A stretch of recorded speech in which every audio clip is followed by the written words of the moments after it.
Hello and welcome all. Guys, the person joining us today is not only a cricketer with more than 100 first class matches, represented for different franchises in IPL, a mentor, a coach, a cricket commentator. Well, in short, a person who is always ready to do anything for cricket. Cricket Graph presents a candid chat with none other than Abhishek Nair, co-powered by Health Track. Good to catch up with you, Abhishek. Thanks, Anup. Thank you for having me. अभी हमने बहुत player से बात की पिछले 2 महीने में lockdown के बारे में, किस तरीके से अपने आप को ऑक्यूपाई रख रहे हैं। तो आपसे जानना चाहेंगे कि आपके इतने लंबे करियर में बहुत अच्छे मोमेंट्स, कुछ स्ट्रगलिंग मोमेंट्स रहे होंगे, तो कौन सी फ्लैशबैक रिविजिट हुई जब आपने ये 2-3 महीने ग्राउंड से दूर बिताए? जी देखिए, मैंने हमेशा से ये कहा है कि मैं काफी संतुष्ट था अपने करियर से। तो मैं वैसे इंसान हूँ नहीं जो अपने पास्ट में काफी जाता हूँ या सोचता हूँ कि ये हुआ था या वो हुआ था। ये एक्चुअली 3 महीने में मैंने काफी समय बिताया फ्यूचर पे, इन टर्म्स ऑफ कोचिंग। मुझे कोचिंग में क्या करना है, फिर प्लेयर से बातचीत करके उनको मैं कैसे हेल्प कर सकूँ, और काफी लोग जो है जिससे जो डिप्रेशन या थोड़ा मेंटल इलनेस के साथ वो ज्यादा खुश नहीं रहे, उनको हेल्प करने में। तो मैं वैसा व्यक्ति हूँ नहीं कि मैं पास में जाके सोचता हूँ कि मैंने क्या किया था, कितना मस्त था और कितना मजा आया था। वो मोमेंट्स मैंने जब मैंने वो जिया, तब मैंने पूरी तरह से जिया। And my outlook even now going forward is just about how I can help people. That's so true. Abhishek, आपकी क्रिकेट जर्नी की बात करते हैं। मुंबई रणजी ट्रॉफी में आने से पहले किस तरीके से क्रिकेट से जुड़ा हुआ, कैसे आप रणजी ट्रॉफी तक पहुंचे? बचपन में क्रिकेट शुरू होता है, हम धीरे धीरे स्टेजेस लेते हैं, कई पर्सनालिटीज हमारे लाइफ में आती हैं जो आगे हमको लेके जाती हैं। तो कैसी रही जर्नी, ये किस तरीके से ये सफर तय हुआ? जी देखिए, काफी इंटरेस्टिंग जर्नी था मेरा, क्योंकि मुझे शुरुआत में क्रिकेट खेलना नहीं था। मैं एक्चुअली फुटबॉल में काफी दिलचस्पी रखता था, और I think my father was someone who pushed me towards cricket. उन्होंने कहा कि फुटबॉल में फ्यूचर नहीं, तो आप क्रिकेट खेलो। बट काफी कोचेस थे मेरे करियर में जिन्होंने मुझे हेल्प किया इन terms of different phases of my life. शुरुआत में स्कूल क्रिकेट में नरेश चूरी ने मुझे काफी हेल्प किया, दिशा दी।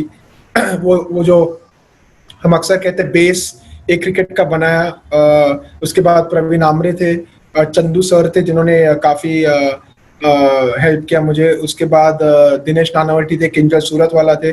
तो काफी 5-6 जन में काफी लकी था कि मेरे पास अच्छे गाइड करने वाले इंसान थे, व्यक्ति थे जिनको एक्सपीरियंस था इस फील्ड में, और उन्होंने भी मुझे उस लायक समझा कि मुझे समय दिया। तो it was an interesting journey, under 16, under 19, going to the ranks, हर साल खेलना, प्रूविंग योरसेल्फ, मुंबई में जगह बनाना अपना, फिर एक नाम बनाना, फिर उसे over a period of 5-6 years रखना। उसके बाद काफी मेहनत के बाद मैं रणजी ट्रॉफी की टीम में आया। उसके बाद खेला नहीं मैच, लेकिन ड्रॉप हुआ। 3 साल के बाद मुझे मौका मिला वापसी करने का, और उसके बाद हालांकि मुझे काफी लकी हूँ कि मुझे 10-12 साल खेलने मिला मुंबई के लिए। राइट, अभी 13 साल आपने मुंबई को दिए। एक पारी मेरे जहन में आती है, 2008 का फाइनल, 99 रन की पारी थी वो, if I am not wrong, against Uttar Pradesh. जी, उस पारी के बारे में जानना चाहेंगे, क्योंकि वहां से अभिषेक नायर का नाम एक अलग लीग में आना शुरू हुआ। उसके बाद तो हमने अभिषेक नायर को बहुत बड़ी बड़ी पारियां खेलते हुए देखा डिफरेंट सेटअप्स में। उस पारी की बात करेंगे, कैसा मोमेंट था? सचिन 0 पे आउट होके आ रहे थे और आप अंदर जा रहे थे। जी, एक्चुअली काफी इंटरेस्टिंग था, क्योंकि वो साल मैं काफी समय तक इंजर्ड था, तो मैं टीम में एक्चुअली था नहीं। मैंने शायद क्वार्टर फाइनल्स में वापसी की टीम में। तो जब मैं टीम में आया, तब एक ऐसा मौका था कि शायद अगर मैं अच्छा ना करूं तो मैं शायद टीम से बाहर भी चला जाता। तो काफी मोटिवेटेड था, और मुझे याद है कि सेमीफाइनल में हमने सौराष्ट्र के साथ फर्स्ट इनिंग हुआ भी नहीं, उस पर हम लोग जीते थे मैच। तो बेसिकली वो रन रेट पे गया था, और फाइनल्स में हम लोग जहीर खान आ गए थे, सचिन आ गए थे, अजीत आगरकर आ गए थे। तो कहीं ना कहीं हम लोग ऐसे सोच रहे थे यार इतना स्ट्रॉन्ग साइड है, हम आराम से जीत जाएंगे। फिर हमें शौक लगा, फर्स्ट मॉर्निंग भुवी ने विकेट निकाले, आरती सिंह ने अच्छी गेंदबाजी की थी, और मेरे ख्याल से स्कोर कुछ 30 for 4 या 30 for 5 थे, और रोहित और मैं बल्लेबाजी कर रहे थे। मेरे मन में एक्चुअली मैं काफी कॉन्फिडेंट था अपने स्किल के बारे में उस समय, क्योंकि मैं बैटिंग अच्छा कर रहा था, अच्छे फ्रेम ऑफ माइंड में था। तो कहीं ना कहीं मैं जाके सिर्फ अपना नेचुरल गेम खेला। मुझे याद है गेंद भी काफी स्विंग हो रही थी उस समय, फर्स्ट मॉर्निंग था रणजी ट्रॉफी के हाल ही में, तब जाके काफी स्विंग होता था गेंद। तो शुरुआत में हमने टाइम लिया, रोहित और मैंने डिसाइड किया कि यार जो हमारा गेम है वैसे ही खेलेंगे, चेंज करने की कोशिश नहीं करेंगे, जितना हम फ्रीली खेल सकते खेलेंगे और प्रेशर यूपी पे डालने की कोशिश करेंगे। तो वही सोच और विचार के साथ खेले हम लोग। अच्छी पारी थी। मुझे अभी भी याद है कि उस इनिंग में रोहित को 2 लाइफ मिला था, 2 कैच छूटे थे उनके, और मेरा लिटरली फ्लॉलेस इनिंग था। मेरा एक भी कैच नहीं किया था, मैंने काफी अच्छा बैटिंग किया था। तो मैं मैच के बाद उसे कह रहा था, यार तेरे को 2 लाइफ मिला, तेरे दोनों इनिंग में 100 गए, मैंने लाइफ के बिना खेला, मैं 99 पे आउट हो गया। तो एक जो किस्मत की बात है वो किस्मत की बात थी। बट मेरे हिसाब से करियर डिफाइनिंग तो नहीं, लेकिन मेरे लिए काफी एक सेटिस्फाइंग इनिंग था, क्योंकि रणजी ट्रॉफी फाइनल में जब आप जीतते हो और आपका कंट्रीब्यूशन अच्छा रहता है तो कहीं ना कहीं एक सेंस ऑफ सेटिस्फैक्शन काफी रहता है। ट्रू। अभी और एक करियर रिवाइविंग या करियर ब्रेकिंग मोमेंट जो बोलते हैं, शायद 2012-13 का सीजन भी था। आपने 900 प्लस रन किए और if I am not wrong wickets भी अच्छे खासे थे उस सीजन में। और दोनों साल 2008 के सीजन में भी और 12-13 में भी मुंबई विनर हुआ, तो कंट्रीब्यूशन आपका रहा ही। वो सीजन का एक्सपीरियंस बड़े बड़े प्लेयरों के साथ, मुंबई टीम, वो लॉयन का लोगो, ये एक्सपीरियंस कैसा था? जी देखिए, मेरा एक्चुअली जो मेरा 12 साल का करियर था मुंबई के साथ, उसमें 6 बार हम लोग फाइनल खेले, 5 बार जीते, 1 बार हारे। बट एक चीज था, जो साल हम लोग फाइनल जीते या फाइनल में आए, मेरा परफॉर्मेंस काफी अच्छा था। हालांकि जो फाइनल जब हारे भी थे फाइनल, वो साल भी अच्छा था। लेकिन मेरा हमेशा से ये मानना रहा है कि मुझे जो भी कुछ सीख मिला है इन terms of understanding the game, in terms of handling situations, वो काफी ये बड़े बड़े क्रिकेटर्स और एक्सपीरियंस क्रिकेटर्स का खेल के मिला है। मेरा नसीब बहुत अच्छा था कि मुझे 3 साल 3 फाइनल सचिन तेंदुलकर के साथ खेलने मिले। तो for me it was a big achievement to spend that time in the dressing room. मुझे याद है कि मुंबई इंडियंस के लिए खेलने के पहले मैं सचिन पाजी के साथ रणजी ट्रॉफी खेला था। तो मुझे वो ऑलरेडी एक्सपीरियंस मिला था कि यार उस स्टेज पर अगर आपको खेलना है और उस स्टैचर का प्लेयर के साथ आपको जब खेलने मिलता है, तब जो सीख मिलती है, जब आपको बात करने का मौका मिलता है, वो मैंने कभी छोड़ा नहीं। मैंने कोशिश की कि जितना भी उनके साथ समय बिता सकूं, समझ सकूं गेम के बारे में। तो मैंने I try to learn a lot from that, and I feel for a lot of cricketers who play for Mumbai, who represent Mumbai, who get the opportunity, I think one of the biggest and the most important things is कि आपको सीखने बहुत मिलता है, ना कि सिर्फ game से, बट वो ड्रेसिंग रूम के अंदर वो कल्चर, जब आप ड्रेसिंग रूम में बैठते हो और लोगों से बात करते हो, तब आपको उनके एक्सपीरियंसेस, वो अपने क्रिकेट करियर में कैसे चैलेंजेस ओवरकम किए, कौन सी सिचुएशन में उन्होंने क्या किया, तो वो एक हल्का सा आपको एक आइडिया मिल जाता है कि यार कि अगर मुझे भी कुछ करना है तो क्या मैं इनका जो इनकी रणनीति, इनकी सोच थी, उनका उसका इस्तेमाल करके अपने करियर में वो जो टफ मोमेंट्स है उसको ओवरकम करूं। तो कहीं ना कहीं सीख जरूर मिलती है, and for me I am eternally grateful for that opportunity. बिल्कुल सही अभिषेक। अमोल मुजुमदार, जहीर खान, सचिन के अलावा जो स्क्वाड में थे, बहुत लंबी लिस्ट है जिन्होंने अपनी सर्विसेज मुंबई के और इंडियन क्रिकेट को दी है। अभिषेक, आपके स्टांस की बात करते हैं। एक शिवनारायण चंद्रपॉल है और एक अभिषेक नायर है, जिनके स्टांस को हम देखते हैं थोड़ा अनकन्वेंशनल लगता है, जबकि हमारे कोचिंग मैनुअल में सिखाया जाता है कि सब चीज एक प्रॉपर सेटअप में होनी चाहिए। तो ये जानना चाहेंगे, ये थोड़ा अनकन्वेंशनल चीज कैसे आई? जी देखिए, मैं मानता हूँ कि क्रिकेट अब जाके हम बात करते हैं in terms of being unconventional और being yourself, I think it's very important. मैं एक्चुअली इंस्पायर काफी लोगों से हुआ जो तो थोड़े से अलग थे। क्लिंटन लैम्बर्ट थे, इनका स्टांस ऐसे वाइड था, ओपन था। आमिर सोहेल थे, जिनका काफी वाइड था। इजाज अहमद थे, जिनका नैरो था। तो अब मैं आई वाज ऑलवेज इंट्रिग्ड कि यार ये स्टांस के साथ लोग कैसे रन बनाते हैं। But as I've started coaching and learning a bit about biomechanics, एक समझ जरूर आई मेरे में कि doesn't matter आपका स्टांस क्या है, at the point of release आपका पोजीशन क्या है, वो काफी मैटर करता है। और वो चीज मुझे जब मैंने अपने वीडियोस देखे और मैंने अक्सर ये नोटिस, हमेशा ऐसा लगा है कि यार मेरा जो स्टांस है, for me it came very naturally. मैंने कभी ये नहीं सोचा कि मुझे एक ट्रेडिशनल बैट्समैन बनना है या मुझे जैसे सब दिख रहे वैसे दिखना है। तो मेरे लिए काफी नेचुरल था वो, तो मैंने कभी चेंज करने की कोशिश नहीं की। इंस्पायर तो मैं काफी बैट्समैन से हुआ। वो इरा में क्लिंटन लैम्बर्ट ऐसे खिलाड़ी थे वेस्ट इंडीज के, आमिर सोहेल जिनका वाइड था स्टांस, इजाज अहमद जिनका नैरो था। तो मैं हमेशा चेंज करते रहता था, और जब मुझे लगा मेरे लिए जो कंफर्टेबल है, मैंने कोशिश की वो करने की। अब मैं कोचिंग कर रहा हूँ तो मैंने अपने पुराने वीडियोस देखे, थोड़े समझने की कोशिश की, व्हाट्स डिफरेंट।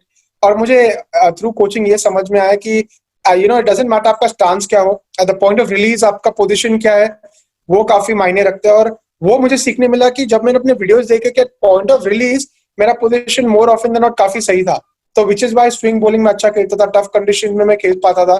तो in spite of looking not very good, मैं टेक्निकली ठीक था, मैं टफ कंडीशन में खेल पाता था। So I feel that understanding came only now, but वो समय में यार काफी कोचेस ने मुझे झेला और कभी चेंज करने की कोशिश नहीं की। For me that was a big thing, क्योंकि हम अक्सर देखते हैं कि जब आप किसी यूनिक प्लेयर को देखते हो तब क्योंकि एक कोचिंग का मैनुअल होता है और आप सबको उसमें फिट इन करने की कोशिश करते हो, वो प्लेयर का गेम चेंज हो जाता है। तो I am just grateful that the coaches I had never change my game, they help me evolve in that, और उसमें ही जितना मैं अच्छा हो सका हूँ वो अच्छा करने की कोशिश की उन्होंने। राइट, अभी हमने गेम के बदलते स्वरूप को देखा है, गेम कितना फास्ट हो गया, और शायद अब रिक्वायरमेंट इसकी आप अगर चीज को एग्जीक्यूट कर लेते हैं, इट मे बी कि your stance is unconventional, your approach is unconventional, you are pretty okay with it, right? Absolutely, absolutely. I think it's more about, जैसे मैंने कहा कि it's not about unconventional, it's about आप जब unconventional हो क्या आप अपनी गेम को समझते हो। क्योंकि अक्सर क्या होता है, आप बहुत जन को देखते हो जो अनकन्वेंशनल है लेकिन वो अपने गेम को नहीं समझते। जैसे आप स्टीव स्मिथ की बात करो, स्टीव स्मिथ अनकन्वेंशनल है लेकिन गेम को समझते हैं, वो ज्यादा से ज्यादा run square of the wicket बनाते हैं, कोशिश करते कि गेम को लेट खेल ले, क्योंकि उनकी टेक्निक जो है उसको समझते और वो जानते हैं कि उनके स्ट्रेंथ्स और वीकनेसेस क्या है। तो बीइंग अनकन्वेंशनल या being different is not a problem, as long as a coach can explain to the player कि बीइंग डिफरेंट में उनका स्ट्रेंथ क्या है, उनके वीकनेसेस क्या है, और एक प्लेयर उसके इर्द गिर्द खेलना सीख जाता है, तो anyone and everyone can be successful. Right, अभी आईपीएल में अभिषेक 4 फ्रेंचाइजीज को रिप्रेजेंट किया, पर हमें स्टिल वी बिलीव दैट वो 2009 का जो मुंबई इंडियंस का सीजन था बेस्ट था। जी, best in terms of performance, I think in terms of just satisfaction for me, I think IPL 1 was something that is very special to me, क्योंकि मुझे याद है फर्स्ट आईपीएल में हमारे लिए इतना बड़ा स्टेज था, हमें यही नहीं समझ रहा था कि हम करें क्या, कि उस समय कभी इतना एक्सपोजर मिला नहीं था, क्राउड नहीं थे, आईपीएल पहली बार हो रहा था, उसके इर्द गिर्द इतना माहौल बन गया था उसके बारे में। तो for me to go there and prove my self was a task. So in terms of performance I felt वो टाइम में जाके रन बनाना, उसमें आपके ड्रेसिंग रूम में सचिन तेंदुलकर, सनत जयसूर्या, शॉन पॉलक, हर्षित मलिंगा, इतने बड़े बड़े खिलाड़ी थे, तो उसमें जाके रन बनाना, उनके साथ खेलना और to create a name for yourself, for me उसके लिए that will always hold a special place in my heart. Right, right. अभी केकेआर एसोसिएशन की बात करते हैं, we all know that now you are head coach for KKR academy. कैसा setup है वो, क्या कॉन्सेप्ट है, कैसे आया? जी देखिए, वो कॉन्सेप्ट जो आया था वो हमारे सीईओ जो है वेंकी मैसूर और हमारे अब जो कप्तान है दिनेश कार्तिक का, उनका शायद काफी कुछ डिस्कशन हुआ था, और the mindset of KKR has always been to help players. कभी भी उनका I always heard about how they were always out there to help players. So when I joined them और I had that first year stint with them, उसके बाद मुझसे वेंकी sir ने बात की और कहा कि यार हमें ऐसा कुछ करना है जिसमें हम थ्रू आउट द ईयर हमारे क्रिकेटर्स को हेल्प करें, ना कि सिर्फ व्हाइट बॉल में but red ball may be in life also, to become better cricketers, to become better individuals, कि हर प्लेयर, चाहे वो हमारा टॉप प्लेयर हो या चाहे वो हमारा वो प्लेयर हो जो टीम में हर बार खेलता नहीं है, हम चाहते हैं कि हम सबको उतना इंपॉर्टेंस दें और सबका हम ग्रोथ उनके क्रिकेट में हम बढ़ाए। तो उस थॉट प्रोसेस से हमने ये केकेआर एकेडमी की शुरुआत हुई थी, और हमारा जो हमारा विजन था कि हर प्लेयर को एक मौका मिले इन टर्म्स ऑफ जब उनको हेल्प चाहिए, जब वो चाहते हैं कि प्रैक्टिस करना चाहते हैं, जब वो प्रिपेयर करना चाहते हैं, चाहे वो कभी भी हो साल में, हम उनके लिए हाजिर है और हम उन्हें जो हम दे सकते हैं हम दे। वो हमारी सोच थी, और कहीं ना कहीं मैं मानता हूँ ये पिछले 2 साल में हमें काफी अच्छे रिजल्ट्स मिले, क्योंकि काफी सारे प्लेयर है जिन्होंने अकेडमी से ना कि सिर्फ आईपीएल में लेकिन अपने डोमेस्टिक सीजन्स में अच्छे प्रदर्शन किए, और वो हमारे लिए काफी सेटिस्फाइंग था, क्योंकि हम ये नहीं चाहते कि हम एक फ्रेंचाइज बने जो सिर्फ एक क्रिकेटर के बारे में सोचे जब आईपीएल आए। हम चाहते थे हम ऐसे फ्रेंचाइज बने कि थ्रू आउट द ईयर हमें क्रिकेटर के बारे में सोचे कि यार Abhishek, and there cannot be a better person than Abhishek Nair to be associated with this giving back to cricket. वेंकी मैसूर ने भी कहा कि अभिषेक के अंदर जो बर्निंग डिजायर है गेम को वापस देने की, क्रिकेट को कुछ देने की, वो कहीं नहीं देखी है। मेंटरशिप की बात करते हैं, अभी वो एक बड़ा मेंटर छुपा है अंदर जो गेम के साथ साथ रहता है, प्लेयर्स को निकालता रहता है?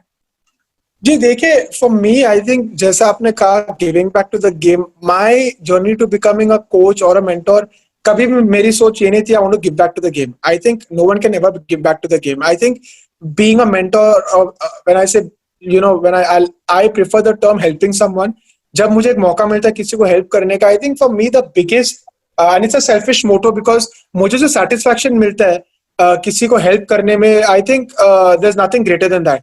I'm not a believer of giving back to the game, और मैं गेम को देना चाहता हूँ यार. इट्स नॉट ऐसा सेल्फलेसली हम सब करते हैं, but even when we are being selfless, हम लोग को बहुत खुशी मिलता है उस बात से. तो मुझे पर्सनली बहुत खुशी मिलता है जब कोई प्लेयर थोड़ा सा डाउन हो, जब उनके क्लोज विसिनिटी में कोई हेल्प नहीं कर रहा उन्हें, और उन्हें वो मदद की जरूरत है, और I can make a difference to their life. It gives me enormous satisfaction. मैं रात को बहुत अच्छी तरह सो सकता हूँ. सो फॉर मी, और my journey in coaching, my journey in mentoring, my journey in helping is all about making sure कि अगर किसी को जरूरत है मेरा, और मैं उसको अपना 100% दे सकूं, I would go all out to help him, whether that be someone very famous, whether that be someone जो फेमस नहीं है. It doesn't really matter to me. If I have the opportunity to help someone, और मैं help कर सकता हूँ, मेरे पास समय है, और मैं उसको 100% कमिटमेंट दे सकता हूँ, my journey is all about helping them and making sure I can bring them back to where they are, or at least on the road to happiness. क्योंकि मैं मानता हूँ कि यार आप क्रिकेटर बाद में बन जाते हो, अगर आप खुश नहीं हो खुद के साथ, खुद के गेम के साथ, खुद के दोस्तों के साथ, खुद के फैमिली के साथ, तो आप क्रिकेटर कितने भी बड़े हो जाओ, आप कभी ना कभी नाखुश जरूर रहोगे, आप कभी ना कभी जले जरूर रहोगे, और कभी ना कभी you will never be that person who is eternally happy. So that's where I come from. It's more about making myself happy by helping others. I think that is where I come from. Right. अभी helping others की आपने बात की, बहुत famous story Indian circuit में है, दिनेश कार्तिक और अभिषेक नायर. सो वो स्टोरी का जो पहला पहलू है अभिषेक, वो जानना चाहेंगे कि दिनेश कार्तिक अभिषेक नायर तक पहुंचे कैसे. एक थोड़ा स्टोरी जहन में आता है कि शायद वो प्रवीण आमरे सर से मिले. उसके बाद आपसे जानना चाहेंगे किस तरीके से दिनेश कार्तिक का रिवाइवल हुआ. ये डीके और मैं एक्चुअली काफी साल अंडर 19 से साथ में खेल रहे थे, मतलब एक दूसरे को जानते थे. तो लेकिन वो प्रवीण सर के साथ तब काम कर रहे थे बैटिंग के ऊपर, और मुझे याद है कि तब मैंने एक अकेडमी शुरू किया था, तो प्रवीण सर उनको लेके आए थे हमारे अकेडमी पे, और उसी समय रोहित शर्मा और मेरा स्टोरी बाहर आया था, श्रेयस अय्यर और हमारा स्टोरी थोड़े से बाहर आया था, तो हमारा बातचीत हो रहा था. तो मुझे पूछ रहा था कि तूने क्या किया रोहित के साथ और श्रेयस के साथ और शार्दुल वगैरह के साथ, क्या क्या आपने किया, कैसे कैसे वर्क किया, कैसे चेंजेस आए उनमें.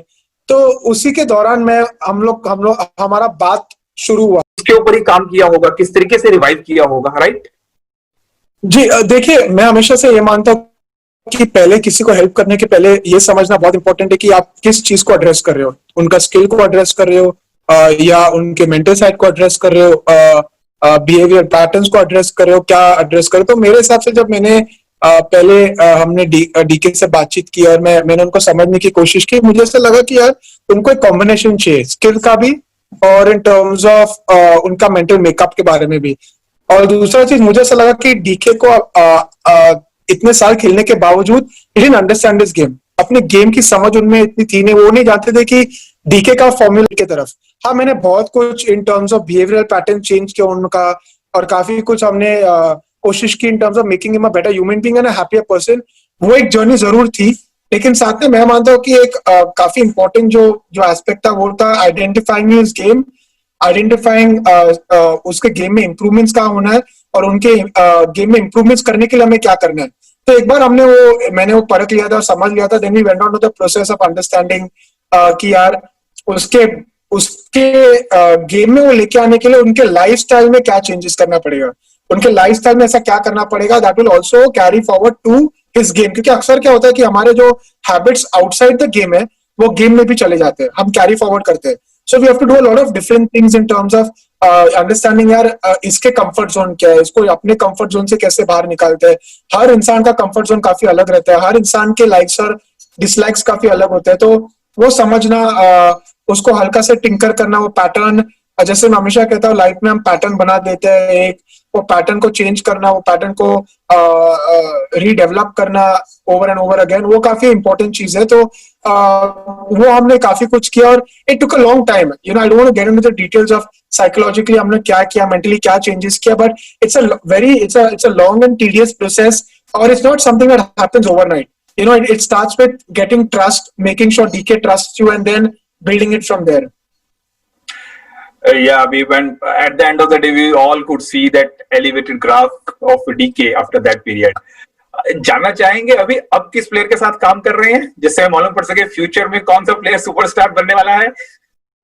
देखिए मेरा और एक चीज है जो मैं I never talk about people I work with, it's not something I do because I'm not someone who likes to boast कि मैं इसका काम कर रहा हूँ, उसके साथ काम कर रहा हूँ. I think when the players come out and talk is when people know. There's never been a time where जहाँ मैंने आके statement दिया, मैंने जाके बोला कि मैं कुछ कर रहा हूँ, and I won't even do that. I always like to maintain that kind of relationship with the player. जब player को ठीक लगे और player feels he should talk about it, he talks about it. I'm not someone to talk about who I work with or who I'm trying to help. I'm more about if I can help someone, चाहे वो बात करे ना करे, doesn't really matter. That I leave to the players. तो कभी मैंने बात नहीं किया, रोहित ने बात किया या डीके या श्रेयस ने कुछ से बात किया और उसके बाद जब मुझे किसी ने पूछा मैंने जवाब दिया. But it's always been someone else. I don't like to talk about those things. I makes me a little awkward. Truly, Abhishek. But these services towards cricket are really, really great. Okay. Abhishek, Pondicherry पसंद आया? मेरे लिए experience actually I didn't know what to expect जब मैं वहाँ गया था, but I felt I was welcomed. You know, मेरा 100th game जो था, had a great celebration. काफी अलग teammates मिले मुझे, and for me it was a great experience, you know, to play along people who are not that experienced, to get the best out of them. तो मेरे लिए काफी interesting experience था, but I had some good people with me there, so overall it turned out to be a decent experience. अभी 13 साल मुंबई के साथ बिताए और सडनली जब पौंडीचेरी शिफ्ट हुए तो पूछना चाहेंगे कि पौंडीचेरी को ही क्यों चुना, क्योंकि Pondicherry is a very lesser known territory for cricket. तो क्या दिमाग में प्लान था?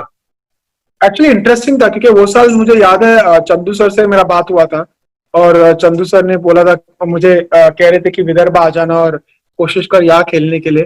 तो I think part of my decision was based on the fact that I had decided that you know, I wouldn't be able to give my 100% at that point in terms of playing the whole season.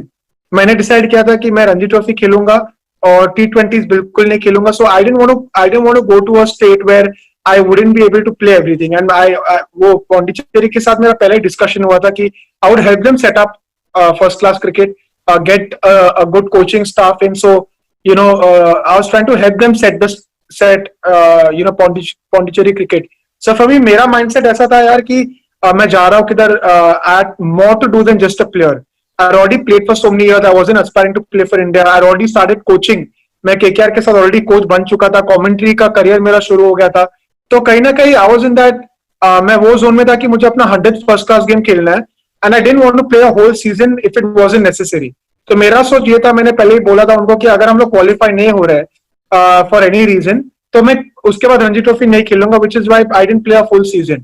मैंने one-days खेला क्योंकि one-days वो साल पहले हुए, तो विजय हजारे खेला. उसके बाद मैंने 103 मैचेस खेले, तो 4 रणजी ट्रॉफी खेले. फिर हम क्वालिफाई नहीं हो रहे थे क्योंकि हमारे 2 मैच वॉश आउट हुए.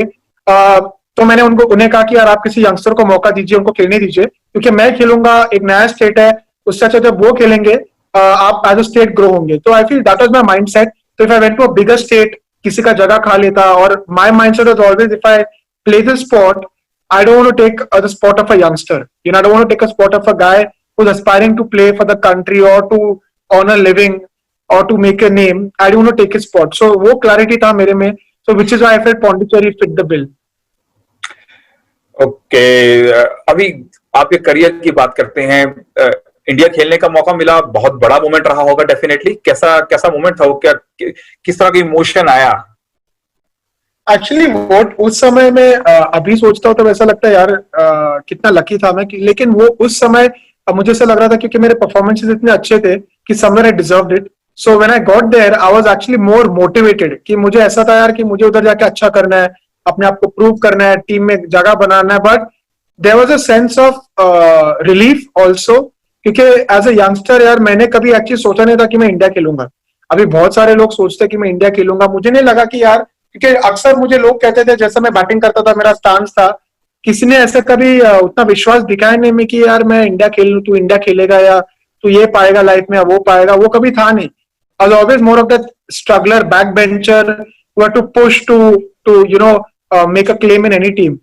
तो to get that opportunity for me ऐसा था यार कि अभी मुझे कुछ भी करके अच्छा करना है। I felt I got to desperate, ना कि मुझे, हालांकि मुझे इतने अपॉर्चुनिटीज मिले नहीं, but just to be there in the dressing room I find myself very grateful, क्योंकि मैं जानता हूँ इतने लोग जो शायद डिजर्विंग थे और नहीं खेल पाए, मुझे वो I was one of the few जिनको मौका मिला लगभग 1.5 साल उस टीम के साथ रहना, ट्रैवल करना। अपॉर्चुनिटी 3 मिले, लेकिन 4 मैच मैंने फील्डिंग किया लिटरली 50 ओवर, तो मुझे अपॉर्चुनिटी मिला in those colours to rub shoulders with the legends of the game. So I think I was very happy then and now I am very grateful. अभी उसके बाद भी आपका पर्सनल परफॉर्मेंस बहुत अच्छा रहा। 2012-13 के सीजन का हमने बात किया, इन बिटवीन चैलेंजर ट्रॉफीज में भी अच्छे अच्छे परफॉर्मेंस आते रहे। कभी लगा आगे की जर्नी में कि इंडियन कॉल दोबारा आना चाहिए था? Did I deserve it? देखिए, डिजर्व तो मैं ऐसे कहूंगा कि यार डिजर्व तो बहुत जन करते हैं। वो उस समय I was slightly disappointed. I remember I had 2 very good seasons, first class season, Challengers जैसे आपने कहा, इंडिया ए सीरीज, मैंने बहुत परफॉर्मेंस किया था और मुझे याद है कि मुझे सिलेक्ट नहीं किया था। उस समय मैं काफी निराश था एक्चुअली। संदीप पाटिल सिलेक्टर थे, तो मुझे याद है कि उन्होंने मुझे कहा था यार कि we want a complete all-rounder and shayad you don't fit the bill of the complete all-rounder, you're more a batsman who can bowl. So I was like, fair enough. That is when I started to think कि यार अगर I don't fit the bill, I don't fit the bill. There's no point being a guy who is negative और सोचेगा नहीं यार मैं खेलना चाहता, मुझे खिलाना चाहिए था, मैं डिजर्विंग है, मुझे मौका ही नहीं मिला है, मैंने बैटिंग ही नहीं किया है, मैंने बॉलिंग ही नहीं किया है। मैंने वो सोचना बंद कर दिया। मैंने कहा यार, जब मैंने क्रिकेट की शुरुआत की थी, if I had to ask myself the question कि 12 साल 14 साल बाद if I am where I am today, will I be happy? I'm pretty sure वो time पे I would be very happy. So I just took it at face value. I said यार जो है वो है। I'm a firm believer in नसीब, and आपका जो नसीब में वो होएगा, जिस समय में होना है होगा। So I was okay and I'm still okay. I don't crib about it. I don't hold regrets or I don't hold animosity कि इसने मुझे drop किया, इसने मुझे select किया। Whatever happened. I mean I'm happy where I am in life today and I'm grateful. अभी यहाँ से हम अभिषेक नायर को कहाँ देखते हैं? कमेंटेटर के रोल में भी आप आए, 2 सीरीज में हमने देखा, कोचिंग एंड मेंटरिंग में है। यहाँ से अभिषेक नायर कहाँ जा रहे हैं? जी, अभिषेक नायर हमेशा से ऑलराउंडर रहे, ऑलराउंडर रहेंगे। कोशिश करूंगा जितना मेरे से हो सकता है वो करूंगा मैं, इन terms of helping people, in terms of whether that be cricket, whether that be some other sport. Commentary something I've taken to now. I enjoy it. मुझे बहुत मजा आता है, क्योंकि मैंने कमेंट्री भी कभी सोचा नहीं था मैं करूंगा, कि मैं हिंदी इतना बोल पाऊंगा या मैं टीवी पे रहूंगा, कभी मैंने सोचा नहीं था। बट अब जब मुझे अपॉर्चुनिटी मिला है तब मैं एंजॉय काफी करूँ और कोशिश करूंगा कि वो भी करूंगा मैं आगे जाके। So for me my priority is always going to be coaching, helping people, because I feel I am really good at it and it's something I have a talent for. And commentary is something I would like to do side by side, क्योंकि as a commentator आप game को बहुत अलग तरीके से देखते हो। So it changes your vision also as a coach. So I feel the combination of both is something I'm looking forward to doing going forward. Right Abhishek, जैसा आपने कहा कमेंट्री के रोल में, मेरा यही मानना है कि जिस तरीके से आप गेम से जुड़े रहते हैं, हर एक एक्सपीरियंस कंट्रीब्यूट करता है, जहां भी आपको कोचिंग और मेंटरिंग का स्किल देना हो। Right, okay Abhishek, it was such a great pleasure to have you today and we really enjoyed the time with you. Thank you Anup to have me. Thank you. Okay, Abhishek, now we will be testing you with community questions which have been posted by your cricket fans on our page. Sure. Okay, the first question comes from S. Kocher, who asks, can you tell me if a person is going through the string of 0 scores, how to get back to a game of high performance? Well, I think the first, the first thing is to try and score 1 run. I think that is the most important thing. But I think just from the point of view of a player who's not scoring runs, let's not say zeros, अगर कोई run नहीं बना रहा है तो कहीं ना कहीं आपको पहले अपना प्रोसेस पे ध्यान देना पड़ेगा। आपको सोचना पड़ेगा यार कि मेरा प्रिपरेशन जो है वो किस तरह से हो रहा है, क्योंकि अक्सर जब हम कुछ गलती करते हैं फील्ड पे, वो गलती आप करने के पहले प्रैक्टिस में, आपके प्रेपरेशन में, आपके सोच विचार में मैच के बहुत पहले करते हो। तो आपको अपने प्रोसेस पे ध्यान देना पड़ेगा। आपके प्रैक्टिस आप जैसे कर रहे हो, आपका प्रैक्टिस और आपका प्रेपरेशन टुवर्ड्स द मैच कैसे, क्या आप मैच के पहले सोच विचार करते हो कि यार मैं किस तरह के पिच पे बैटिंग कर रहा हूँ, किस तरह के बॉलर के अगेंस्ट में खेल रहा हूँ, किस तरह के बॉलर मुझे दिक्कत दे रहे हैं, अलग अलग चीज, या मैच मैं बैटिंग को जाने के पहले क्या क्या सोच रहा हूँ। तो आप कोशिश कीजिए कि उसे आप पहले सिमुलेट करें, आप उसे प्रैक्टिस में कोशिश करें, आप जितना कर सकते हो आप करें। तो एक बार आपको आदत पड़ जाएगा वो मैच सिमुलेशन की, कि मैच में जब जाता हूँ तब मेरे सोच जो है, जो मेरे थॉट्स है, मेरे शॉट्स है, मैं क्या खेल रहा हूँ।